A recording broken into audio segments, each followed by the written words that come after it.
Super primate 9ನಲ್ಲಿ ಇವತ್ತಿನ ಇಡೀ ದಿವಸದ ಪ್ರಮುಖ ಸುದ್ದಿಗಳನ್ನು ನಿಮಗೆ ವಿಶೇಷ ವರದಿಗಳನ್ನು ನಿಮಗೆ ತೋರಿಸ್ತೀನಿ. ಅದಕ್ಕೂ ಮೊದಲು ರಾಜ್ಯ, ದೇಶ ಹಾಗೂ ವಿದೇಶಗಳಲ್ಲಿ ನಡೆದ ಪ್ರಮುಖ ಸುದ್ದಿಗಳನ್ನು ಟಾಪ್ 18ನಲ್ಲಿ ತೋರಿಸ್ತೀನಿ. ಬೆಂಗಳೂರು ಹಾಲು ಒಕ್ಕೂಟದ ನೂತನ ಅಧ್ಯಕ್ಷರಾಗಿ ಕಾಂಗ್ರೆಸ್ನ ಮಾಜಿ ಸಂಸದ ಡಿಕೆ ಸುರೇಶ್ ಅವಿರೋಧ ಆಯ್ಕೆಯಾಗಿದ್ದಾರೆ. ಒಕ್ಕೂಟದ ಸದಸ್ಯರು ಹಾಗೂ ಚುನಾಯಿತರಿಂದ ಆಯ್ಕೆ ಮಾಡಲಾಗಿದ್ದು, ಬೆಂಬಲಿಗರು ಸಿಹಿ ಹಂಚಿ ಸಂಭ್ರಮಿಸಿದ್ದಾರೆ. ಅಧ್ಯಕ್ಷರಾಗಿ ಆಯ್ಕೆಯಾದ ಬಳಿಕ ಡಿಕೆ ಸುರೇಶ್ ಪ್ರತಿಕ್ರಿಯೆಯನ್ನು ನೀಡಿದ್ದು, ರೈತರು, ಸೊಸೈಟಿಯವರು ನನ್ನ ಮೇಲೆ ನಂಬಿಕೆ ಇಟ್ಟಿದ್ದಾರೆ, ರೈತರು ನನ್ನ ಮೇಲಿಟ್ಟಿರುವ ಭರವಸೆಯನ್ನು ಉಳಿಸಿಕೊಳ್ತೇನೆ ಅಂತ ಹೇಳಿದರು. ಬಳ್ಳಾರಿ ಹಾಲು ಒಕ್ಕೂಟದ ಚುನಾವಣೆ ವಿಳಂಬ ಆಗ್ತಾ ಇದೆ. ಇದರ ಹಿಂದೆ ಸಚಿವ ಕೆಎನ್ ರಾಜಣ್ಣನವರ ಕೈವಾಡ ಇದೆ ಅಂತ ಕೆಎಂಎಫ್ ಅಧ್ಯಕ್ಷ ಭೀಮಾನಾಯ್ಕ ಆರೋಪ ಮಾಡಿದ್ದಾರೆ. ಸಿಎಂ ಸಿದ್ದರಾಮಯ್ಯನವರಿಗೂ ರಾಜಣ್ಣನವರ ಮೇಲೆ ದೂರು ಸಲ್ಲಿಸಿದ್ದಾರೆ. ಭೀಮಾನಾಯ್ಕ ಆರೋಪವನ್ನು ತಳ್ಳಿ ಹಾಕಿರುವ ಸಚಿವ ರಾಜಣ್ಣ, ನನ್ನದೇನೂ ಪಾತ್ರ ಇಲ್ಲ, ಪ್ರಕರಣ ಕೋರ್ಟ್ನಲ್ಲಿದೆ, ಹೀಗಾಗಿ ಚುನಾವಣೆ ವಿಳಂಬ ಆಗಿದೆ ಅಂತ ಹೇಳಿದರು. ಬಿಡದಿಯ ಕೇತಗಾನಹಳ್ಳಿ ಬಳಿ ಸರ್ಕಾರಿ ಭೂಮಿ ಒತ್ತುವರಿ ಪ್ರಕರಣದಲ್ಲಿ ಕೇಂದ್ರ ಸಚಿವ ಎಚ್.ಡಿ. ಕುಮಾರಸ್ವಾಮಿ ಅವರಿಗೆ ದೊಡ್ಡ ರಿಲೀಫ್ ಸಿಕ್ಕಿದೆ. ರಾಜ್ಯ ಸರ್ಕಾರ ರಚಿಸಿದ್ದ ಎಸ್ಐಟಿಗೆ ಹೈಕೋರ್ಟ್ ಮಧ್ಯಂತರ ತಡೆ ನೀಡಿದೆ. ಅಧಿಸೂಚನೆ ಇಲ್ಲದೆ ಎಸ್ಐಟಿ ರಚನೆ ಕಾನೂನು ಬಾಹಿರ ಅಂತ ಎಚ್ಡಿಕೆ ಪರ ವಕೀಲರಾದ ಉದಯ್ ಹೊಳ್ಳ, ಎವಿ ನಿಶಾಂತ್ ವಾದ ಮಂಡಿಸಿದರು. ಬೆಂಗಳೂರಿನ ಕಾಲ್ತುಳಿತ ದುರ್ಘಟನೆಯಿಂದ ಎಚ್ಚೆತ್ತಿರುವ ರಾಜ್ಯ ಸರ್ಕಾರ ಜನಸಂದಣಿ ನಿಯಂತ್ರಣ ಮಸೂದೆ ಜಾರಿಗೆ ತರಲು ಮುಂದಾಗಿದೆ. ಈ ಕುರಿತು ಮುಂದಿನ ಸಚಿವ ಸಂಪುಟ ಸಭೆಯಲ್ಲಿ ನಿರ್ಣಯ ಕೈಗೊಳ್ಳುವ ಸಾಧ್ಯತೆ ಇದೆ. ಅಂದುಕೊಂಡಂತೆ ಕಾನೂನು ಜಾರಿಯಾಗಿ ಅದನ್ನು ಉಲ್ಲಂಘಿಸಿದರೆ 3 ವರ್ಷದವರೆಗೆ ಜೈಲು ಶಿಕ್ಷೆ ಮತ್ತು 50,000 ರೂಪಾಯಿವರೆಗೆ ದಂಡ ಸೇರಿದಂತೆ ಕಠಿಣ ಶಿಕ್ಷೆಗಳನ್ನು ವಿಧಿಸುವಂತಹದ್ದನ್ನು ಕರಡಿನಲ್ಲಿ ಪ್ರಸ್ತಾಪಿಸಲಾಗಿದೆ. ಇವತ್ತು ನಡೆದ ರಾಜ್ಯ ಸಚಿವ ಸಂಪುಟ ಸಭೆಯಲ್ಲಿ ಹಲವು ಮಹತ್ವದ ನಿರ್ಣಯಗಳನ್ನು ಕೈಗೊಳ್ಳಲಾಗಿದೆ. ಬೆಂಗಳೂರಿನ ಹೆಬ್ಬಾಳದ ಕೃಷಿ ಇಲಾಖೆಯ 4 ಎಕರೆ 25 ಗುಂಟೆ ಜಾಗವನ್ನು ಅಂತಾರಾಷ್ಟ್ರೀಯ ಪುಷ್ಪ ಹರಾಜು ಬೆಂಗಳೂರು ಸಂಸ್ಥೆಗೆ 2 ವರ್ಷಗಳ ಅವಧಿಗೆ ಬಾಡಿಗೆ ರಹಿತವಾಗಿ ನೀಡೋದಕ್ಕೆ ನಿರ್ಧರಿಸಲಾಗಿದೆ. ಬೆಂಗಳೂರು ಬಯೋ ಇನೋವೇಷನ್ ಸೆಂಟರ್ ಪುನರ್ ನಿರ್ಮಾಣಕ್ಕೆ 97 ಕೋಟಿ ರೂಪಾಯಿ ಹಾಗೂ ರಾಜ್ಯದಲ್ಲಿ ಹವಾಮಾನ ಬದಲಾವಣೆಯ ಕ್ರಿಯಾ ಯೋಜನೆ V2 ಅನುಷ್ಠಾನ ಸೇರಿ ಹಲವು ಯೋಜನೆಗಳಿಗೆ ಅನುಮೋದನೆ ಸಿಕ್ಕಿದೆ. ಆಗಸ್ಟ್ 11ರಿಂದ ಕರ್ನಾಟಕ ವಿಧಾನಮಂಡಲದ ಮುಂಗಾರು ಅಧಿವೇಶನ ಶುರುವಾಗಲಿದೆ. 2 ವಾರಗಳ ಕಾಲ ನಡೆಯಲಿರುವ ಅಧಿವೇಶನದಲ್ಲಿ ಆರ್ಸಿಬಿ ವಿಜಯೋತ್ಸವದ ವೇಳೆ ನಡೆದ ಕಾಲ್ತುಳಿತ, ಮಂಗಳೂರು ಕೋಮುಗಲಭೆ, ಮರು ಜಾತಿ ಗಣತಿ ಹಾಗೆಯೇ ಅಲ್ಪಸಂಖ್ಯಾತರಿಗೆ ಹೆಚ್ಚಿಸಿರುವಂತಹ ಮೀಸಲಾತಿ ವಿಚಾರಗಳು ಚರ್ಚೆಗೆ ಬರುವ ನಿರೀಕ್ಷೆ ಇದೆ. ಬಿಜೆಪಿಯಲ್ಲಿ ಅಸಮಾಧಾನ ವಿಚಾರವಾಗಿ ಕೇಂದ್ರ ಸಚಿವ ಪ್ರಹ್ಲಾದ್ ಜೋಶಿ ಜೊತೆಗೆ ಭಿನ್ನರು ಸಭೆ ನಡೆಸಿದರು. ಭಿನ್ನರ ಕಡೆಯಿಂದ ಮಾಜಿ ಸಂಸದ ಜಿಎಂ ಸಿದ್ದೇಶ್ವರ ಹಾಗೆಯೇ ಶಾಸಕ ಬಿಪಿ ಹರೀಶ್ ಈ ಸಭೆಯಲ್ಲಿ ಭಾಗಿಯಾಗಿದ್ದರು. ಮುನಿಸು ಬಿಟ್ಟು ಪಕ್ಷದ ನಾಯಕತ್ವಕ್ಕೆ ಸಹಕಾರ ಕೊಡಬೇಕು ಅಂತ ಜೋಶಿ ಹೈಕಮಾಂಡ್ನ ಸಂದೇಶವನ್ನು ಈ ರೆಬೆಲ್ ನಾಯಕರುಗಳಿಗೆ ನೀಡಿದ್ದಾರೆ. ಆದರೆ ರೆಬೆಲ್ಸ್ ಮಾತ್ರ ವಿಜೇಂದ್ರ ಬದಲಾವಣೆ ಆಗುವವರೆಗೂ ಕೂಡ ನಮ್ಮ ಹೋರಾಟ ಬಿಡಲ್ಲ ಅಂತ ಹೇಳಿದ್ದಾರೆ. ಫಲಾನುಭವಿಗಳಿಗೆ ಪಾವತಿಯಾಗದ ಗೃಹಲಕ್ಷ್ಮಿ ಹಣದ ಬಗ್ಗೆ ಸಚಿವೆ ಲಕ್ಷ್ಮೀ ಹೆಬ್ಬಾಳ್ಕರ್ ಪ್ರತಿಕ್ರಿಯೆಯನ್ನು ನೀಡಿದ್ದಾರೆ. ಏಪ್ರಿಲ್ ತಿಂಗಳ ಗೃಹಲಕ್ಷ್ಮಿ ಹಣ ಕ್ಲಿಯರ್ ಆಗಿದೆ. ಮೇ, ಜೂನ್ನದು ಹಣ ಬಿಡುಗಡೆ ಮಾಡಬೇಕು. 1-2 ವಾರ ತಡ ಆಗಿದೆ. ಸದ್ಯದಲ್ಲೇ ಬಾಕಿ ಉಳಿದಿರುವಂತಹ ಗೃಹಲಕ್ಷ್ಮಿ ಹಣವನ್ನು ಬಿಡುಗಡೆ ಮಾಡ್ತೀವಿ ಅಂತ ಹೇಳಿದರು. ನಟ ಕಮಲ್ ಹಾಸನ್ ನಟನೆಯ ಥಗ್ ಲೈಫ್ ಸಿನಿಮಾ ಬಿಡುಗಡೆಗೆ ಸುಪ್ರೀಂ ಕೋರ್ಟ್ ನೀಡಿದಂತಹ ನೋಟಿಸ್ಗೆ ರಾಜ್ಯ ಸರ್ಕಾರ ಉತ್ತರಿಸಿದೆ. ಥಗ್ ಲೈಫ್ ಸಿನಿಮಾ ಬಿಡುಗಡೆಗೆ ಸರ್ಕಾರ ಯಾವುದೇ ನಿರ್ಬಂಧ ಹೇರಿಲ್ಲ ಅಂತ ಹೇಳಿದೆ. ಜೊತೆಗೆ ಸಿನಿಮಾ ಬಿಡುಗಡೆಯಾದರೆ ಚಿತ್ರಮಂದಿರಗಳಿಗೆ ಭದ್ರತೆ ನೀಡಲಾಗುವುದು ಅಂತ ಸ್ಪಷ್ಟಪಡಿಸಿದೆ. ಇನ್ನು ಥಗ್ ಲೈಫ್ ಸಿನಿಮಾ ಬಿಡುಗಡೆಗೆ ಅಡ್ಡಿಪಡಿಸಿದರೆ ಕಾನೂನು ಕ್ರಮ ಕೈಗೊಳ್ಳಲಾಗುವುದು ಅಂತ ಕನ್ನಡ ಪರ ಸಂಘಟನೆಗಳ ನಾಯಕರಿಗೆ ಪೊಲೀಸರು ಎಚ್ಚರಿಕೆಯ ನೋಟಿಸ್ ಅನ್ನು ನೀಡಿದ್ದಾರೆ. ಆದರೆ ಕಮಲ್ ಹಾಸನ್ ಕ್ಷಮೆ ಕೇಳೋವರೆಗೂ ಥಗ್ ಲೈಫ್ ರಿಲೀಸ್ಗೆ ಅವಕಾಶ ಕೊಡೋದಿಲ್ಲ ಅಂತ ಹೋರಾಟಗಾರರು ಎಚ್ಚರಿಕೆಯನ್ನು ನೀಡಿದ್ದಾರೆ. ಕೋರ್ಟ್ ಆದೇಶದಂತೆ ರಾಜ್ಯದಲ್ಲಿ ಬೈಕ್ ಟ್ಯಾಕ್ಸಿ ನಿಷೇಧಿಸಲಾಗಿದೆ. ಇದನ್ನೇ ಬಂಡವಾಳ ಮಾಡಿಕೊಂಡಿರುವ ಖಾಸಗಿ ಅಗ್ರಿಗೇಟರ್ ಕಂಪನಿಗಳು ದುಪ್ಪಟ್ಟು ಹಣ ವಸೂಲಿ ಮಾಡೋದಕ್ಕೆ ಮುಂದಾಗಿವೆ. ಈ ಬಗ್ಗೆ ಸಾರಿಗೆ ಸಚಿವರನ್ನು ಕೇಳಿದರೆ ಪ್ರಕರಣ ಕೋರ್ಟ್ನಲ್ಲಿದ್ದು ಸರ್ಕಾರ ಮಧ್ಯಪ್ರವೇಶ ಮಾಡುವುದಿಲ್ಲ ಅಂತ ಹೇಳಿದ್ದಾರೆ. ಪ್ರತಿ ವರ್ಷ 10 ದಿನಗಳ ಕಾಲ ನಡೆಯುವಂತಹ ವಿಶ್ವವಿಖ್ಯಾತ ಮೈಸೂರು ದಸರಾ ಈ ಬಾರಿ 11 ದಿನಗಳ ಕಾಲ ನಡೆಯಲಿದೆ. ಸೆಪ್ಟೆಂಬರ್ 22ರಿಂದ ಅಕ್ಟೋಬರ್ 2ರವರೆಗೆ ದಸರಾ ಉತ್ಸವ ನಡೆಯಲಿದೆ. ಸೆಪ್ಟೆಂಬರ್ 26, 27ರಂದು 2 ದಿನ ಪಂಚಮಿ ತಿಥಿ ಇರೋದ್ರಿಂದಾಗಿ ಈ ಬಾರಿ 11ನೇ ದಿನಕ್ಕೆ ವಿಜಯದಶಮಿ ಆಚರಣೆ ಮಾಡುವಂತಹ ನಿರ್ಧಾರ ಮಾಡಲಾಗಿದೆ. ಶ್ವೇತಭವನದಲ್ಲಿ ಪಾಕ್ ಸೇನಾ ಮುಖ್ಯಸ್ಥರಿಗೆ ಟ್ರಂಪ್ ಔತಣಕೂಟ ಆಯೋಜಿಸಿದ್ದಕ್ಕೆ ಪ್ರಧಾನಿ ಮೋದಿ ಅವರನ್ನ ಕಾಂಗ್ರೆಸ್ ಟೀಕಿಸಿದೆ. ಇದು ಭಾರತೀಯ ರಾಜತಾಂತ್ರಿಕತೆಗೆ ಮತ್ತು ಆಲಿಂಗನಕ್ಕೂ ದೊಡ್ಡ ಹೊಡೆತ ಆಗಿದೆ ಅಂತ ಕಾಂಗ್ರೆಸ್ ಪ್ರಧಾನ ಕಾರ್ಯದರ್ಶಿ ಜಯರಾಮ್ ರಮೇಶ್ ಎಕ್ಸ್ನಲ್ಲಿ ಪೋಸ್ಟ್ ಮಾಡಿದ್ದಾರೆ. ರಾಜ್ಯದಲ್ಲಿ ಮಳೆ ಇಳಿಮುಖವಾಗಿದ್ರೂ ನದಿ ಹಳ್ಳ ಕೊಳ್ಳಗಳು ಉಕ್ಕಿ ಹರಿತಾ ಇದ್ದಾವೆ. ಶಿವಮೊಗ್ಗ ಜಿಲ್ಲೆಯ ಮೂಡ್ಲು ಗ್ರಾಮದಲ್ಲಿ ಹಳ್ಳದ ನೀರಿನ ರಭಸಕ್ಕೆ ಅಡಕೆ ತೋಟಕ್ಕೆ ಹಾನಿಯಾಗಿದೆ. ದಕ್ಷಿಣ ಕನ್ನಡದಲ್ಲಿ ಮತ್ತೆ 4-5 ಮನೆಗಳು ಕುಸಿಯುವ ಹಂತ ತಲುಪಿವೆ. ಇನ್ನು ಮಹಾರಾಷ್ಟ್ರದ ಪಶ್ಚಿಮ ಘಟ್ಟ ಪ್ರದೇಶದಲ್ಲಿ ಭಾರೀ ಮಳೆಯಾಗ್ತಾ ಇದ್ದು ಕೃಷ್ಣಾ ನದಿಯಲ್ಲಿ ನೀರಿನ ಹರಿವು ಹೆಚ್ಚಾಗಿ ಪ್ರವಾಹದ ಭೀತಿ ಶುರುವಾಗಿದೆ. ಬಿಹಾರದಲ್ಲಿ ಆರ್ಜೆಡಿ ನಾಯಕ ತೇಜಸ್ವಿ ಯಾದವ್ ನಿವಾಸದ ಬಳಿಯೇ ಗುಂಡಿನ ದಾಳಿ ನಡೆದಿದೆ. ಪಾಟ್ನಾದ ವಿವಿಐಪಿ ರಸ್ತೆಯಲ್ಲಿ ದುಷ್ಕರ್ಮಿಗಳು ರಾಹುಲ್ ಎಂಬಾತನ ಮೇಲೆ ಗುಂಡು ಹಾರಿಸಿದ್ದಾರೆ. ಪೊಲೀಸರು ದಾಳಿಕೋರರ ಪತ್ತೆಗೆ ಬಲೆ ಬೀಸಿದ್ದಾರೆ. ಬಿಹಾರದಲ್ಲಿ ಕಾನೂನು ಸುವ್ಯವಸ್ಥೆ ಹಾಳಾಗಿದೆ ಅಂತ ಸಿಎಂ ನಿತೀಶ್ ಕುಮಾರ್ ವಿರುದ್ಧ ತೇಜಸ್ವಿ ಯಾದವ್ ಆಕ್ರೋಶ ವ್ಯಕ್ತಪಡಿಸಿದರು. ಮಹಾರಾಷ್ಟ್ರದ ಪುಣೆ ಜಿಲ್ಲೆಯಲ್ಲಿ ಭೀಕರ ರಸ್ತೆ ಅಪಘಾತ ಸಂಭವಿಸಿದೆ. ಕಾರು ಹಾಗೂ ಪಿಕಪ್ ವಾಹನ ಡಿಕ್ಕಿಯಾಗಿ 9 ಮಂದಿ ಮೃತಪಟ್ಟಿದ್ದಾರೆ. ಚೆಚುರಿ ಮೋರ್ಗನ್ ರಸ್ತೆಯಲ್ಲಿರುವಂತಹ ಕಿರ್ಲೋಸ್ಕರ್ ಕಂಪನಿ ಬಳಿ ಈ ಅಪಘಾತ ಆಗಿದೆ. ಘಟನೆಗೆ ದುಃಖ ವ್ಯಕ್ತಪಡಿಸಿರುವ ಪ್ರಧಾನಿ ಮೋದಿ ಮೃತರಿಗೆ ಸಂತಾಪ ಸೂಚಿಸಿ ತಲಾ 2 ಲಕ್ಷ ರೂಪಾಯಿ ಪರಿಹಾರ ಘೋಷಿಸಿದರು. ಉತ್ತರ ಪ್ರದೇಶದ ಹರ್ದೋಯ್ನಲ್ಲಿ ಪ್ರಿಯಕರನ ಜೊತೆಗಿದ್ದ ಪತ್ನಿಯ ಮೂಗನ್ನ ಪತಿರಾಯ ಕಚ್ಚಿ ತುಂಡು ಮಾಡಿದ್ದಾನೆ. ಹೆಂಡತಿ ಮೂಗನ್ನೇ ಕಚ್ಚಿ ಹಾಕಿದ್ದ ರಾಮ್ ಖಿಲಾವನ್ ಅನ್ನೋ ವ್ಯಕ್ತಿಯನ್ನ ಹರ್ದೋಯ್ ಪೊಲೀಸರು ಬಂಧಿಸಿದ್ದಾರೆ. ಲಂಡನ್ನಲ್ಲಿ ನಡೆಯುತ್ತಿರುವ ವಿಶ್ವ ತಂಡ ಬ್ಲಿಡ್ಸ್ ಚಾಂಪಿಯನ್ಶಿಪ್ನಲ್ಲಿ ವಿಶ್ವದ ನಂಬರ್ 1 ಆಟಗಾರ್ತಿ ಹೈಫಾನ್ ಅವರನ್ನು ಭಾರತದ ದಿವ್ಯಾ ದೇಶ್ಮುಖ್ ಮಣಿಸಿದ್ದಾರೆ. ದಿವ್ಯಾ ದೇಶ್ಮುಖ್ ಅವರನ್ನು ಪ್ರಧಾನಿ ಮೋದಿ ಅಭಿನಂದಿಸಿದ್ದು ಈ ಯಶಸ್ಸು ಆಕೆಯ ಮನೋಸ್ಥೈರ್ಯ ಮತ್ತು ದೃಢ ಸಂಕಲ್ಪವನ್ನು ತೋರಿಸುತ್ತೆ ಅಂತ ಹೇಳಿದರು. ಈಗ ಸುದ್ದಿಗಳನ್ನು ವಿವರವಾಗಿ ನೋಡ್ತಾ ಹೋಗೋಣ. ಇಸ್ರೇಲ್ ಇರಾನ್ ನಡುವಿನ ಯುದ್ಧ ನೋಡ್ತಾ ಇದ್ರೆ 3ನೇ ವಿಶ್ವ ಯುದ್ಧ ಶುರುವಾಗ್ತಾ ಇದೆಯಾ ಅಂತ ಅನಿಸೋದಕ್ಕೆ ಶುರುವಾಗಿದೆ. ಯಾಕೆಂದರೆ ಇಸ್ರೇಲ್ ಆಸ್ಪತ್ರೆಗಳ ಮೇಲೆ ಇರಾನ್ ಕ್ಷಿಪಣಿಗಳನ್ನು ಹಾಕಿ 25 ಜನರನ್ನು ಬಲಿ ಪಡೆದಿದೆ. ಇದಕ್ಕೆ ಪ್ರತಿಕಾರವಾಗಿ ಇಸ್ರೇಲ್ ಇರಾನ್ ದೇಶದ 3 ನಗರಗಳ ಮೇಲೆ ಬಾಂಬ್ಗಳ ಸುರಿಮಳೆಯನ್ನು ಸುರಿಸಿದೆ. ಇಷ್ಟು ಸಾಲದು ಅಂತ ಅಮೆರಿಕ ಇರಾನ್ ಮೇಲೆ ದಾಳಿಗೆ ಸಜ್ಜಾಗಿದ್ದರೆ ರಷ್ಯಾ ಇರಾನ್ಗೆ ಬೆಂಬಲ ಸೂಚಿಸಿರುವಂಥದ್ದು ಆತಂಕವನ್ನು ಹುಟ್ಟುಹಾಕಿದೆ.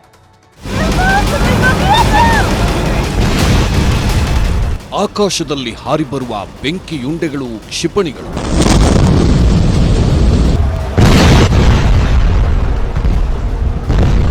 ಕ್ಷಿಪಣಿಗಳು ಬಿದ್ದಾಗ ಸರ್ವನಾಶ ಆಗ್ತಿರುವ ಇಸ್ರೇಲ್ ಮತ್ತು ಇರಾನ್ ದೇಶಗಳ ಸುಂದರ ನಗರಗಳು.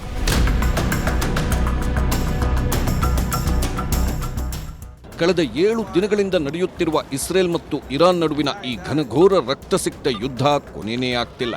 ಇಸ್ರೇಲ್ನ ಪ್ರತಿಷ್ಠಿತ ಪ್ರದೇಶಗಳ ಮೇಲೆ ಇರಾನ್ ದಾಳಿ ಮಾಡಿದ್ದು ಪವರ್ಫುಲ್ ಮಿಸೈಲ್ಗಳಿಂದ ಏಕಕಾಲದಲ್ಲಿ ಅಟ್ಯಾಕ್ ಮಾಡಿದೆ. ಇರಾನ್ ಸೇನೆ ದಾಳಿಗೆ ಹಲವು ಕಟ್ಟಡಗಳು ಧ್ವಂಸಗೊಂಡಿವೆ.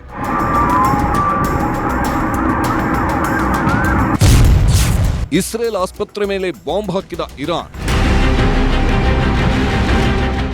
ಇಸ್ರೇಲ್ ಇರಾನ್ ಮಧ್ಯೆ ಬೆಂಕಿ ಯುದ್ಧ ಮತ್ತಷ್ಟು ಜೋರಾಗಿದೆ. ಇಸ್ರೇಲ್ ನಾಗರಿಕರನ್ನ ಟಾರ್ಗೆಟ್ ಮಾಡಿ ಇರಾನ್ ದಾಳಿ ಮಾಡುತ್ತಿದೆ. ಸರೋಕಾ ನಗರದ ಮೇಲೆ ಇರಾನ್ 20ಕ್ಕೂ ಹೆಚ್ಚು ಕ್ಷಿಪಣಿಗಳಿಂದ ದಾಳಿ ಮಾಡಿದೆ. ಅತಿ ದೊಡ್ಡ ಆಸ್ಪತ್ರೆಯ ಮೇಲೆ ನಡೆದ ಈ ಕ್ಷಿಪಣಿ ದಾಳಿಯಲ್ಲಿ 25ಕ್ಕೂ ಹೆಚ್ಚು ಜನರ ಸಾವಾಗಿದೆ. 65ಕ್ಕೂ ಹೆಚ್ಚು ಜನರಿಗೆ ಗಾಯಗಳಾಗಿವೆ. ಬದುಕುಳಿದ ರೋಗಿಗಳ ರಕ್ಷಣೆಗೆ ಸರ್ಕಸ್ ಮಾಡಲಾಗ್ತಿದ್ದು ಹಲವು ರೋಗಿಗಳನ್ನ ಬೇರೆ ಆಸ್ಪತ್ರೆಗಳಿಗೆ ಶಿಫ್ಟ್ ಮಾಡಲಾಗಿದೆ.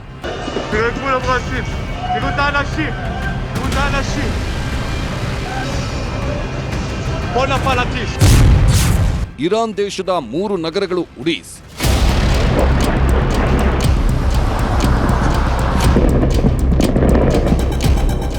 ಇಸ್ರೇಲ್ ದೇಶದ ಆಸ್ಪತ್ರೆಗಳ ಮೇಲೆ ದಾಳಿ ಆಗ್ತಿದ್ದಂತೆ ಇಸ್ರೇಲ್ ಇರಾನ್ ದೇಶದ 3 ಮಹಾನಗರಗಳ ಮೇಲೆ ಮಿಸೈಲ್ ದಾಳಿ ಮಾಡಿದೆ. ಇಸ್ಫಹಾನ್, ಶಿರಾಜ್, ಕೆರ್ಮನ್ಶಾ ನಗರಗಳ ಮೇಲೆ ಭೀಕರ ಕ್ಷಿಪಣಿ ದಾಳಿ ಮಾಡಿದೆ. ಇಸ್ರೇಲ್ ದಾಳಿಗೆ ಟೆಹರಾನ್ನಲ್ಲಿದ್ದ ಕಟ್ಟಡಗಳು ಧ್ವಂಸವಾಗಿದ್ದು ನಾಗರಿಕರ ಸಾವು ನೋವಿನ ಲೆಕ್ಕನೇ ಸಿಕ್ತಿಲ್ಲ.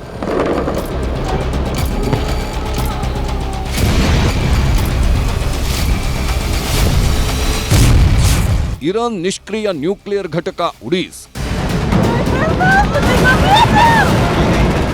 ಇರಾನ್ ದೇಶದ ಮೇಲೆ ಇಸ್ರೇಲ್ ಪ್ಲಾನ್ ಮಾಡಿ ದಾಳಿ ಮಾಡುತ್ತಿದೆ. ಅದರಲ್ಲೂ ಅರಾಕ್ನಲ್ಲಿರುವ ತೈಲ ಸಂಗ್ರಹ, ಪರಮಾಣು ಕೇಂದ್ರದ ಮೇಲೆ ಇಸ್ರೇಲ್ ದಾಳಿ ಮಾಡಿದ್ದು ಅರಾಕ್, ಖೊಂಡಾ ಪ್ರದೇಶಗಳು ಹೊತ್ತಿ ಉರಿಯುತ್ತಿವೆ. ಅರಾಕ್ನಲ್ಲಿರುವ ಜನರಿಗೆ ಖಾಲಿ ಮಾಡುವಂತೆ ಸೂಚನೆ ನೀಡಿದ ಕೆಲವೇ ಕ್ಷಣಗಳಲ್ಲಿ ಅರಾಕ್ನಲ್ಲಿ ನಿಷ್ಕ್ರಿಯವಾಗಿರುವ ಪರಮಾಣು ಕೇಂದ್ರದ ಮೇಲೆ ಇಸ್ರೇಲ್ ಬಾಂಬ್ ಹಾಕಿದೆ. ಇದು ಸ್ಯಾಂಪಲ್ ಅಷ್ಟೇ, ನೆಕ್ಸ್ಟ್ ನ್ಯೂಕ್ಲಿಯರ್ ಘಟಕವನ್ನೇ ಸ್ಫೋಟಿಸ್ತೀವಿ ಅಂತ ಎಚ್ಚರಿಸಿವೆ. ಅಷ್ಟಕ್ಕೆ ಸುಮ್ಮನಾಗದ ಇಸ್ರೇಲಿ ರಕ್ಷಣಾ ಪಡೆಗಳು ಅರಾಕ್ನಲ್ಲಿರುವ ಪರಮಾಣು ರಿಯಾಕ್ಟರ್ ಘಟಕವನ್ನ ಹೇಗೆ ಹೊಡೆದ್ವಿ ಅಂತ ತೋರಿಸೋ ವಿಡಿಯೋವನ್ನು ಸಹ ಬಿಡುಗಡೆ ಮಾಡಿದೆ.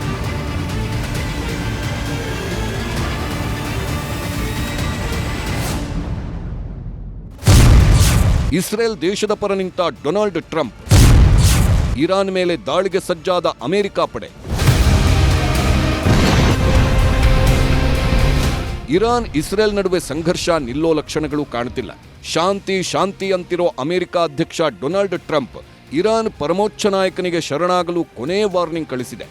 ಇರಾನ್ ಇಸ್ರೇಲ್ ಮುಂದೆ ಮಂಡಿಯೂರದೆ ಹೋದ್ರೆ ಅಮೆರಿಕನ್ ಸೇನಾಪಡೆಗಳು ಇರಾನ್ ದೇಶವನ್ನ ನಿರ್ನಾಮ ಮಾಡುತ್ತೆ ಅಂತ ಅಮೆರಿಕ ಅಧ್ಯಕ್ಷ ಟ್ರಂಪ್ ಎಚ್ಚರಿಕೆ ನೀಡಿದ್ದಾರೆ.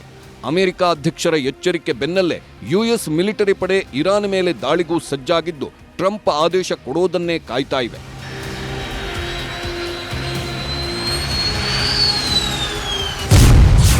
ಇರಾನ್ ಮೇಲೆ ದಾಳಿ ಮಾಡಿದ್ರೆ ಸುಮ್ಮನಿರಲ್ಲ. ಅಮೆರಿಕಾಗೆ ಎಚ್ಚರಿಕೆ ಸಂದೇಶ ಕೊಟ್ಟ ರಷ್ಯಾ.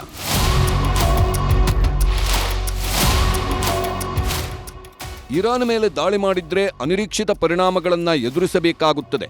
ಹೀಗಂತ ದೊಡ್ಡಣ್ಣ ಅಮೆರಿಕಾಗೆ ರಷ್ಯಾ ಅಧ್ಯಕ್ಷ ವ್ಲಾಡಿಮಿರ್ ಪುಟಿನ್ ಸರ್ಕಾರ ಅಮೆರಿಕಾಗೆ ಎಚ್ಚರಿಕೆ ನೀಡಿದೆ. ಇರಾನ್ ಮೇಲೆ ದಾಳಿ ಮಾಡುವುದರಿಂದ ಮಧ್ಯಪ್ರಾಚ್ಯ ಭೀಕರವಾಗಿ ಅಸ್ಥಿರಗೊಳ್ಳುತ್ತಾ ಹೋಗುತ್ತೆ.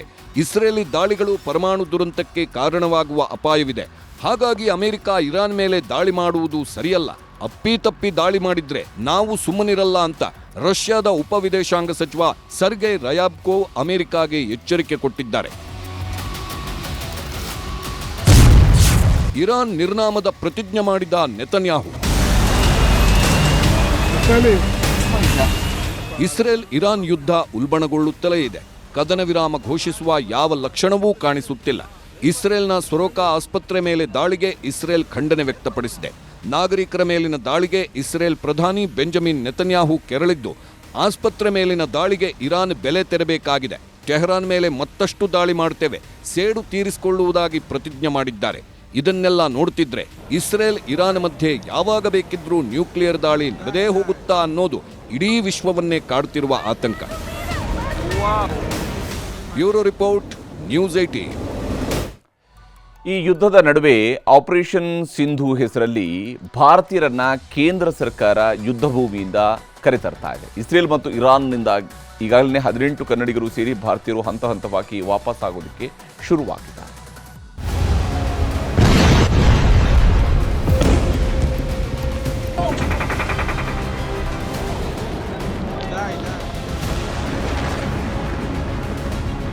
ಇಸ್ರೇಲ್ ಇರಾನ್ ನಡುವೆ ನಡೆಯುತ್ತಿರುವ ಘನಘೋರ ಯುದ್ಧದ ಅಂತ್ಯ ಯಾವಾಗ ಅಂತ ಯಾರಿಗೂ ಗೊತ್ತಿಲ್ಲ. ಕಣ್ಣು ಮುಚ್ಚಿ ಕಣ್ಣು ಬಿಡುವಷ್ಟರಲ್ಲಿ ಮಹಾನಗರಗಳು, ಐಷಾರಾಮಿ ಕಟ್ಟಡಗಳೇ ಬಾಂಬ್ಗಳು, ಕ್ಷಿಪಣಿಗಳ ದಾಳಿಗೆ ಧ್ವಂಸವಾಗಿ ಹೋಗ್ತಿವೆ. ನೂರಾರು ಹೆಣಗಳು ಬೀಳ್ತಿವೆ. ಎಂಥ ಯುದ್ಧದ ಮಧ್ಯೆಯೂ ಪ್ರಧಾನಿ ಮೋದಿ ನೇತೃತ್ವದ ಕೇಂದ್ರ ಸರ್ಕಾರ ಭಾರತೀಯರ ರಕ್ಷಣೆಗೆ ಆಪರೇಷನ್ ಸಿಂಧು ಶುರು ಮಾಡಿತ್ತು. ಇಸ್ರೇಲ್ ಮತ್ತು ಇರಾನ್ನಲ್ಲಿ ಸಿಲುಕಿದ್ದ ಕರ್ನಾಟಕ, ತಮಿಳುನಾಡು, ದೆಹಲಿ, ಜಮ್ಮು ಕಾಶ್ಮೀರ ಸೇರಿದಂತೆ ಎಲ್ಲ ರಾಜ್ಯಗಳ ವಿದ್ಯಾರ್ಥಿಗಳನ್ನ, ಪ್ರವಾಸಿಗರನ್ನ ಸುರಕ್ಷಿತವಾಗಿ ಭಾರತಕ್ಕೆ ಕರೆತರ್ತಿದೆ. ಇವತ್ತು ಇಸ್ರೇಲ್ನಲ್ಲಿ ಸಿಲುಕಿದ್ದ 18 ಕನ್ನಡಿಗರು ಭಾರತಕ್ಕೆ ವಾಪಸಾಗಿದ್ದಾರೆ. ಕುವೈತ್ನಿಂದ ಮುಂಬೈಗೆ ಬಂದ್ರು. ಮುಂಬೈನಿಂದ ಮಧ್ಯಾಹ್ನ 3:30 ವಿಮಾನದಲ್ಲಿ ಹೊರಟು ಸಂಜೆ 5 ಗಂಟೆಗೆ ಕೆಂಪೇಗೌಡ ಅಂತಾರಾಷ್ಟ್ರೀಯ ವಿಮಾನ ನಿಲ್ದಾಣಕ್ಕೂ ಬಂದ್ರು.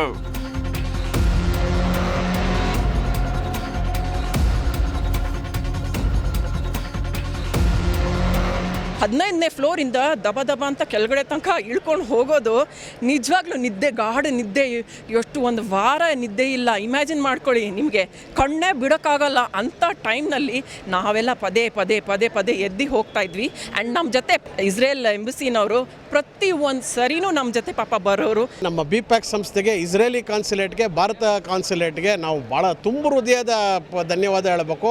ಇವರು ಇಷ್ಟು ಜನ ಮಾಡಿಲ್ಲದೆ ಇದ್ದರೆ ನಮಗೆ ಖಂಡಿತವಾಗಿ ಇಷ್ಟು ಬೇಗ ಬರಲಿ. ಯಾಕಂದರೆ ಅಲ್ಲಿ ಟೋಟಲ್ ವಿಷಯದಲ್ಲಿ ಹಲವಾರು ಜನ ಅಲ್ಲಿ ಇನ್ನೂ ಸ್ಟ್ಯಾಂಡರ್ಡ್ ಆಗಿರೋರು ಇದ್ದಾರೆ. ಅಂಥದ್ರಲ್ಲಿ ನಮಗೊಂದು ಪ್ರಾಮುಖ್ಯತೆಯನ್ನು ಕೊಟ್ಟು ಏನು ಇವರು ಕರ್ಕೊಂಬರ್ತಕ್ಕಂಥ ಕೆಲಸ ಮಾಡಿದ್ರು ಅದು ಭಾಳ ಶ್ಲಾಘನೀಯ. ಇಲ್ಲಿರೋ 18 ಜನ ಕನ್ನಡಿಗರಿಗೆ ಯಾವುದೇ ರೀತಿ ತೊಂದರೆ ಆಗದಿರ ಇವತ್ತು ಭಾರತ ದೇಶಕ್ಕೆ, ಅದರಲ್ಲೂ ಬೆಂಗಳೂರಿಗೆ, ನಮ್ಮ ತಾಯ್ನಾಡಿಗೆ ಬರೋಕ್ಕೆ ಯಾರಾದರೂ ಮುಖ್ಯ ಕಾರಣಕರ್ತರು ಅಂತಂದರೆ ಇಡೀ ವಿಶ್ವ ಮೆಚ್ಚಿದ ನಾಯಕ ನರೇಂದ್ರ ಮೋದಿಜಿಯವರ ನೇತೃತ್ವದ ಸರ್ಕಾರ ಮತ್ತು ವಿದೇಶಾಂಗ ಸಚಿವರ ಒಂದು ಚಾಕಚಕ್ಯತೆ, ಚಾಣಕ್ಷತನ ಮತ್ತು ಎರಡೂ ಕಡೆ ಎಂಬಸಿಗಳು ಅವರ ಕಾರ್ಯ ಪ್ರವೃತ್ತಿ ಕೈಗೊಂಡು ಆದಷ್ಟು ಬೇಗ ನನಗೆ ಈಗ 2 ದಿನದ ಒಂದು ಮಾಹಿತಿಗಳನ್ನ ನೋಡ್ತಾ ಇದ್ದರೆ ಇನ್ನೊಂದು ದಿವಸ ಇದ್ದರೆ ಬಹುಶಃ ನಾವು ಇನ್ನೂ ಒಂದು 10-20 ದಿವಸ ಬರೋಕ್ಕಾಗ್ತಾಯಿದ್ದಿಲ್ಲ.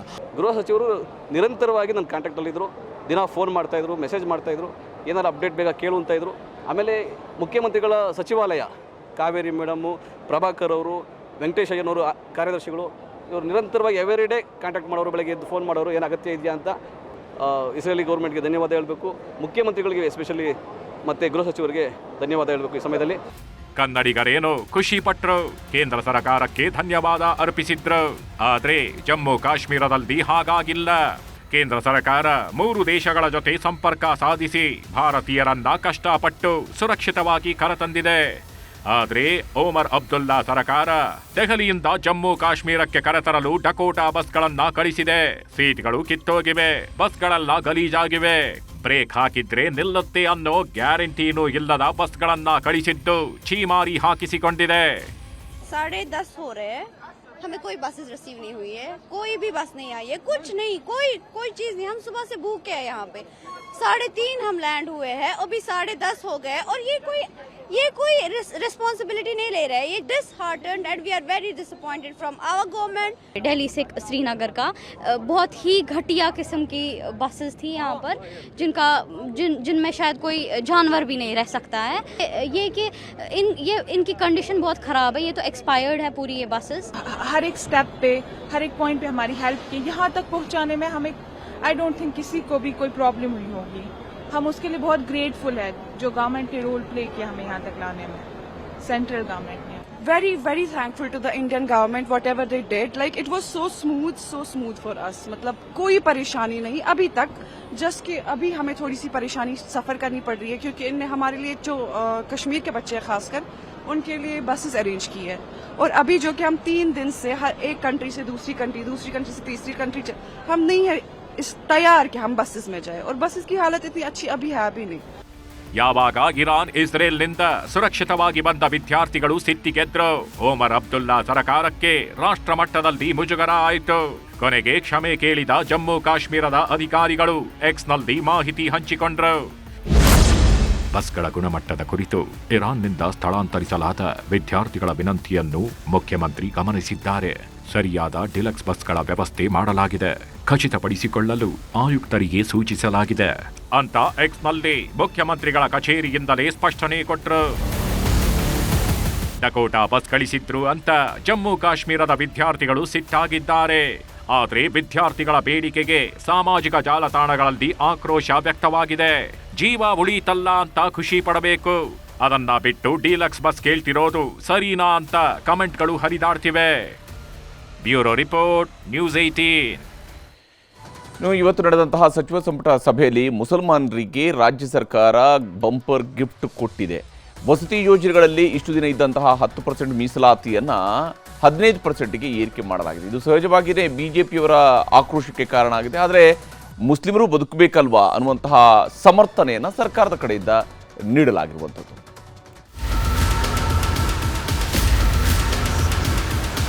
ಶೇಕಡ 10ರ ಬದಲು ಮೀಸಲಾತಿಯನ್ನು 15ಕ್ಕೆ ಹೆಚ್ಚಿಸುವ ನಿರ್ಣಯವನ್ನು ರಾಜ್ಯ ಸರ್ಕಾರ ತೆಗೆದುಕೊಂಡಿದೆ. ಜಾತಿ ಮತ್ತು ಮತದ ಆಧಾರದಲ್ಲಿ ಸಮಾಜ ಒಡೆಯದ ಉಳಿದ ಸಾಮಾನ್ಯ ಬಡವರಿಗೆ ಇದರಿಂದ ಭಾರಿ ದೊಡ್ಡ ಪ್ರಮಾಣದಲ್ಲಿ ಅನ್ಯಾಯ ಆಗ್ತದೆ. 2 ವರ್ಷಗಳ ಆಡಳಿತ ಮುಗಿಸಿರುವ ಸಿದ್ದರಾಮಯ್ಯ ಸರ್ಕಾರ ಈಗ ಅಲ್ಪಸಂಖ್ಯಾತರಿಗೆ ಗಿಫ್ಟ್ ನೀಡಿದೆ. ರಾಜ್ಯದ ವಸತಿ ಇಲಾಖೆಗೆ ಸೇರಿರುವ ಎಲ್ಲಾ ವಸತಿ ಯೋಜನೆಗಳನ್ನು ಇನ್ನು ಮುಂದೆ ಅಲ್ಪಸಂಖ್ಯಾತರಿಗೆ ಶೇಕಡ 10ರ ಬದಲು ಶೇಕಡ 15 ಮನೆಗಳು ಸಿಗಲಿವೆ. ವಸತಿ ಹಾಗೂ ಅಲ್ಪಸಂಖ್ಯಾತ ವ್ಯವಹಾರ ಸಚಿವ ಜಮೀರ್ ಅಹಮದ್ ಖಾನ್ ತಂದಿದ್ದ ಪ್ರಸ್ತಾವನೆಯನ್ನ ಕ್ಯಾಬಿನೆಟ್ ಸಭೆಯಲ್ಲಿ ಅಂಗೀಕರಿಸಿ ಅನುಮೋದನೆ ನೀಡಲಾಗಿದೆ.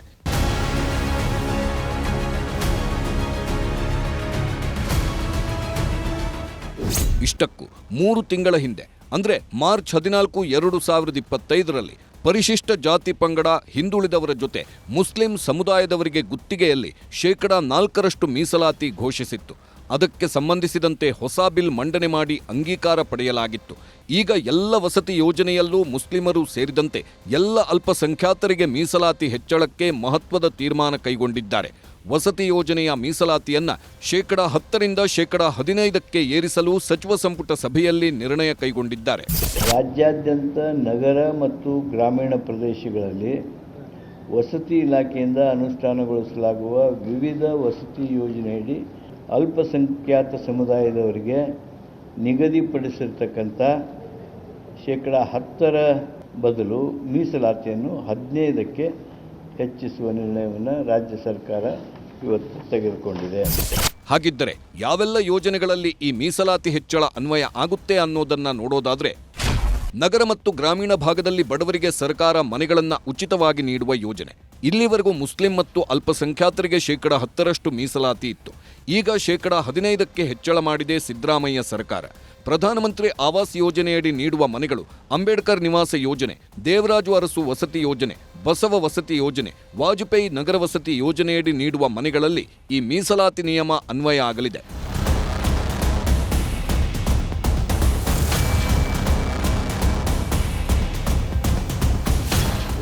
ಮಾರ್ಚ್ನಲ್ಲಿ ತಂದಿದ್ದ ಗುತ್ತಿಗೆ ಮೀಸಲಾತಿಯಲ್ಲಿ 2 ಕೋಟಿ ರೂಪಾಯಿ ವೆಚ್ಚದ ಕಾಮಗಾರಿಗಳು 1 ಕೋಟಿ ರೂಪಾಯಿವರೆಗಿನ ಸರಕು ಮತ್ತು ಸೇವೆಗಳ ಪೂರೈಕೆ ಟೆಂಡರ್ನಲ್ಲಿ 4% ಮೀಸಲಾತಿ ನೀಡಿತ್ತು.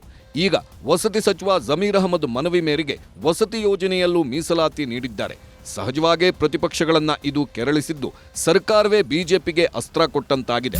ತಮ್ಮ ಅಧಿಕಾರಕ್ಕೋಸ್ಕರ, ಅಧಿಕಾರವನ್ನು ಉಳಿಸಿಕೊಳ್ಳಿಕ್ಕೋಸ್ಕರ ಅಂಬೇಡ್ಕರ್ ಅವರು ರಚನೆ ಮಾಡಿದಂತ ಸಂವಿಧಾನವನ್ನ ವಿರೂಪಗೊಳಿಸಿದ್ದು ಇದೇ ಕಾಂಗ್ರೆಸ್.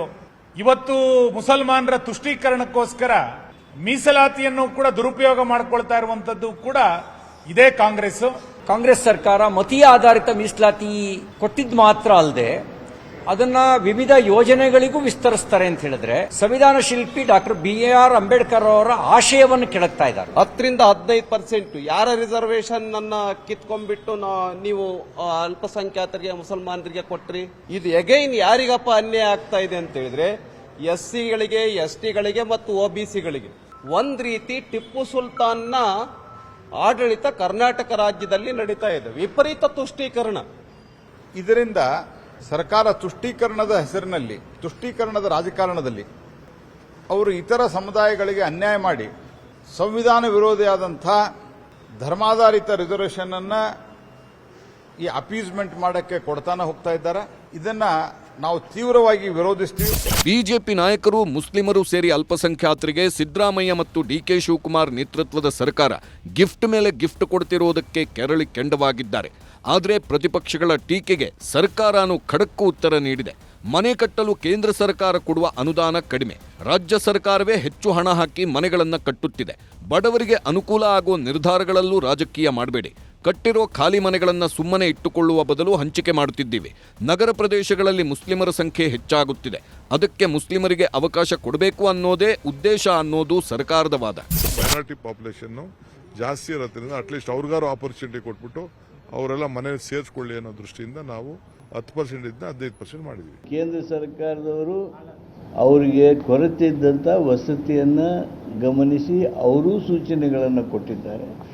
ನಾವು ಅಲ್ಪಸಂಖ್ಯಾತರಿಗಿರ್ತಕ್ಕಂಥ ವಸತಿಹೀನರ ಸಂಖ್ಯೆ ಏನು ಹೆಚ್ಚಿದೆ ಅದನ್ನು ನಾವು ಗಮನಿಸಿದ್ದೇವೆ. ಇಲ್ಲಿ ಒಂದು ಅಂಶವನ್ನ ಗಮನಿಸಬೇಕು.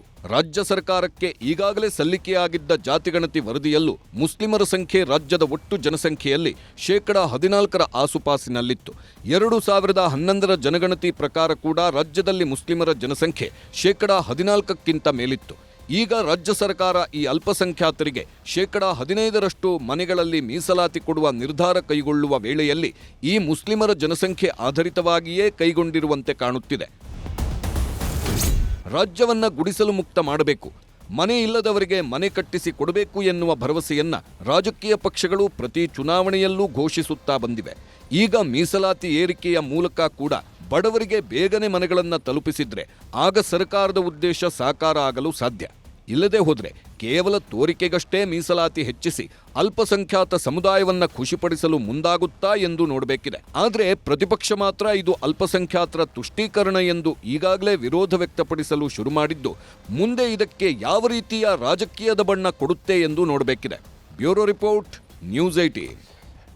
ಪತನಗೊಂಡಿರುವಂತಹ ಏರ್ ಇಂಡಿಯಾ ವಿಮಾನದ ಬಗೆಗಿನ ದುರಂತದ ತನಿಖೆ ಚುರುಕಾಗಿದೆ. ಶೀಘ್ರದಲ್ಲೇ ಬ್ಲ್ಯಾಕ್ ಬಾಕ್ಸ್ ಅನ್ನು ವಾಷಿಂಗ್ಟನ್ ಲ್ಯಾಬ್ಗೆ ಕಳಿಸುವುದಕ್ಕೆ ಕೇಂದ್ರ ಸರ್ಕಾರ ಸಿದ್ಧತೆಯನ್ನು ಮಾಡಿಕೊಂಡಿದೆ. ಇನ್ನು ದುರಂತ ನಡೆದು 8 ದಿನಗಳಾಗಿದ್ದು ಮೃತಪಟ್ಟ 274 ಶವಗಳಲ್ಲಿ ಇಲ್ಲಿವರೆಗೆ 211 ಮೃತದೇಹಗಳನ್ನು ಕುಟುಂಬಗಳಿಗೆ ಹಸ್ತಾಂತರ ಮಾಡಲಾಗಿದೆ.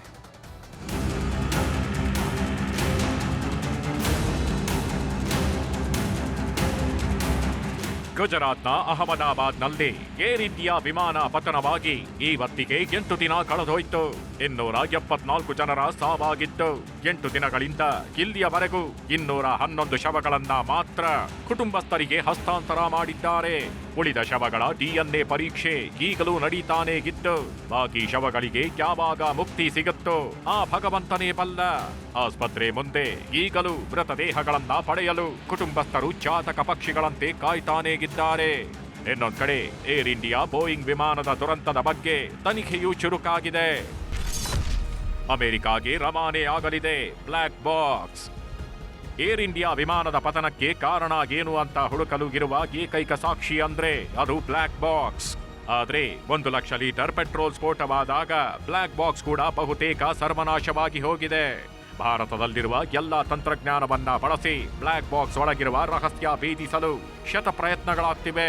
ಇಲ್ಲಿಯವರೆಗೂ ಬ್ಲ್ಯಾಕ್ ಬಾಕ್ಸ್ ಒಳಗೆ ಏನೆಲ್ಲ ಸತ್ಯಾಂಶಗಳು ಅಡಗಿವೆ ಅಂತ ಗೊತ್ತಾಗಿಲ್ಲ. ಈಗ ಬೋಯಿಂಗ್ ಸಂಸ್ಥೆ ಬ್ಲ್ಯಾಕ್ ಬಾಕ್ಸ್ ರಹಸ್ಯ ಭೇದಿಸೋಕೆ ಅವಕಾಶ ಕೇಳಿದೆ. ಬೋಯಿಂಗ್ ಸಂಸ್ಥೆಯ ಮನವಿಯಂತೆ ಅಮೆರಿಕಾಗೆ ಬ್ಲ್ಯಾಕ್ ಬಾಕ್ಸ್ ಕಳಿಸಲು ಭಾರತ ನಿರ್ಧರಿಸಿದೆ. ಬ್ಲ್ಯಾಕ್ ಬಾಕ್ಸ್ ಜೊತೆ ತನಿಖಾ ಸಂಸ್ಥೆಗಳ ಸದಸ್ಯರು ಮತ್ತು ನುರಿತ ತಜ್ಞರ ಟೀಮ್ ಕೂಡ ಕಳಿಸಲು ಭಾರತೀಯ ವಿಮಾನಯಾನ ಸಚಿವಾಲಯ ನಿರ್ಧರಿಸಿದೆ. ಪೈಲಟ್ ಸಂಭಾಷಣೆ ಹೇಗಿತ್ತು? ಏನೆಲ್ಲ ಚರ್ಚೆಗಳಾಯಿತು? ದುರಂತದ ಟೈಮಲ್ಲಿ ವಿಮಾನದ ವೇಗ ಎಷ್ಟಿತ್ತು? ವಿಮಾನ ಹಾರಾಟದ ವೇಳೆ ಇದ್ದ ಗಾಳಿ ವೇಗ ಎಷ್ಟು? ತಾಂತ್ರಿಕ ವಿವರಗಳು ಸೇರಿದಂತೆ ವಿಮಾನ ಪತನಕ್ಕೇನು ಕಾರಣಗಳು ಅನ್ನೋದು ಈ ಕಪ್ಪು ಪೆಟ್ಟಿಗೆಯಲ್ಲಿ ಸಂಗ್ರಹವಾಗಿರುತ್ತೆ. ಕಪ್ಪು ಪೆಟ್ಟಿಗೆಯಲ್ಲಿನ ದತ್ತಾಂಶಗಳನ್ನು ವಾಷಿಂಗ್ಟನ್ ಮೂಲದ ರಾಷ್ಟ್ರೀಯ ಸಾರಿಗೆ ಸುರಕ್ಷತಾ ಮಂಡಳಿಯ ಪ್ರಯೋಗಾಲಯದಲ್ಲಿ ವಿಶ್ಲೇಷಿಸಲಾಗುತ್ತದೆ. ಬಳಿಕ ಭಾರತದ ವಿಮಾನ ಅಪಘಾತ ತನಿಖಾ ಸಂಸ್ಥೆ AAIB ಜೊತೆ ಮಾಹಿತಿ ಹಂಚಿಕೊಳ್ಳಲಾಗುತ್ತೆ ಅನ್ನೋದು ಸದ್ಯದ ಮಾಹಿತಿ. ಇನ್ನು ಇದೇ ಮೊದಲ ಸಲ ಏರ್ ಇಂಡಿಯಾ ಸಂಸ್ಥೆ ಅಂತಾರಾಷ್ಟ್ರೀಯ ವಿಮಾನಗಳ ಹಾರಾಟವನ್ನ 15% ಕಡಿಮೆ ಮಾಡಿದೆ. Air India CEO Campbell Wilson ದುರಂತದ ಬಗ್ಗೆಯೂ ಮುಕ್ತವಾಗಿ ಮಾತಾಡಿದ್ದಾರೆ. ವಿಮಾನದ ದುರಂತದಲ್ಲಿ ಮಡಿದವರ ಕುಟುಂಬಕ್ಕೆ ಕ್ಷಮೆ ಕೇಳುತ್ತೇವೆ. ಜೊತೆಗೆ ದುರಂತದಲ್ಲಿ ಮಡಿದ ಮೆಡಿಕಲ್ ಕಾಲೇಜಿನ 34 ಜನರ ಕುಟುಂಬದ ದುಃಖದಲ್ಲೂ ನಾವು ಜೊತೆಗಿರ್ತೀವಿ. ಮೃತರ ಕುಟುಂಬಕ್ಕೆ ನಮ್ಮ ಕೈಲಾದಷ್ಟು ಬೆಂಬಲ ನೀಡಲು ಬದ್ಧರಾಗಿದ್ದೇವೆ. ನಾವು 1 ನಿಮಿಷನೂ ವ್ಯರ್ಥ ಮಾಡದೆ ಕೆಲಸ ಮಾಡ್ತಿದ್ದೀವಿ. ಏರ್ ಇಂಡಿಯಾ ಸುರಕ್ಷತೆ ನಮ್ಮ ಅತ್ಯುನ್ನತ ಆದ್ಯತೆಯಾಗಿದೆ. ದುರಂತಕ್ಕೀಡಾದ ವಿಮಾನ 2023, 2025ರಲ್ಲಿ ನವೀಕರಣ ಆಗಿತ್ತು. ವಿಮಾನ ಮತ್ತು ಎಂಜಿನ್ ಎರಡನ್ನೂ ಮೇಲ್ವಿಚಾರಣೆ ಮಾಡಲಾಗುತ್ತಿತ್ತು. ಆದರೂ ವಿಮಾನ ಪತನವಾಗಿದ್ದು ನಮ್ಮನ್ನ ದಿಗ್ಭ್ರಮೆಗೊಳಿಸಿದೆ. ಕೇಂದ್ರ ಸರ್ಕಾರದ ಎಲ್ಲಾ ತನಿಖೆಗೂ ನಮ್ಮ ಸಹಕಾರ ಕೊಟ್ಟಿದ್ದೀವಿ. ಕೇಂದ್ರದ ಸೂಚನೆಯಂತೆ 33 ವಿಮಾನಗಳ ತಪಾಸಣೆ ನಡೆಸಿದ್ದೇವೆ. ಇಲ್ಲಿಯವರೆಗೆ 26 ಬೋಯಿಂಗ್ ವಿಮಾನಗಳ ತಪಾಸಣೆ ಆಗಿವೆ. ಉಳಿದ ವಿಮಾನಗಳು ಪ್ರಸ್ತುತ ಯೋಜಿತ ನಿರ್ವಹಣೆಯಲ್ಲಿವೆ. ಜೂನ್ 20ರಿಂದ ಜುಲೈವರೆಗೆ 15% ವಿಮಾನ ಹಾರಾಟ ನಡೆಸುವುದಿಲ್ಲ. ಮಧ್ಯಪ್ರಾಚ್ಯ ದೇಶಗಳಲ್ಲಿ ಆಗ್ತಿರುವ ಯುದ್ಧ, ವಿಮಾನಗಳಲ್ಲಿ ಕಂಡುಬಂದ ತಾಂತ್ರಿಕ ಸಮಸ್ಯೆಗಳು, ಮಳೆ ಬಿರುಗಾಳಿ ಸೇರಿದಂತೆ ಪ್ರಾಕೃತಿಕ ಸಮಸ್ಯೆಗಳಿಂದಾಗಿ ನಿರ್ಧಾರಕ್ಕೆ ಬಂದಿದ್ದೇವೆ. ಇದು ನಮ್ಮೆಲ್ಲರಿಗೂ ಸವಾಲಿನ ಸಮಯ. ನಿಮ್ಮ ಬೆಂಬಲವಿರಲಿ ಅಂತ air India CEO Campbell Wilson ಮನವಿ ಮಾಡಿದ್ದಾರೆ. ಏರ್ ಇಂಡಿಯಾ ವಿಮಾನ ಪತನವಾಗಿದ್ದು ದೇಶವೇ ಕಂಡ ಅತಿ ದೊಡ್ಡ ದುರಂತ. ಮತ್ತೆ ಇಂಥ ದುರಂತ ಆಗದಂತೆ ಎಚ್ಚರ ವಹಿಸೋ ಕೆಲಸ ಆಗ್ತಿದೆ. ಇನ್ನೊಂದ್ ಕಡೆ ತನಿಖೆಯೂ ನಡೆಯುತ್ತಿದ್ದು ದುರಂತದ ರಹಸ್ಯ ಏನು ಅನ್ನೋದು ಹೊರಗೆ ಬರಬೇಕಷ್ಟೇ. Bureau report, news 18. ಇದಾಗಿತ್ತು ಇವತ್ತಿನ ಸೂಪರ್ ಪ್ರೈಮ್ 9 ಈಗ ಒಳನೋಟ ವಿಶೇಷ ಕಾರ್ಯಕ್ರಮ ಪ್ರಸಾರವಾಗುತ್ತೆ. ನೋಡ್ತಾ ಇರಿ ನ್ಯೂಸ್ 18 ಕನ್ನಡ.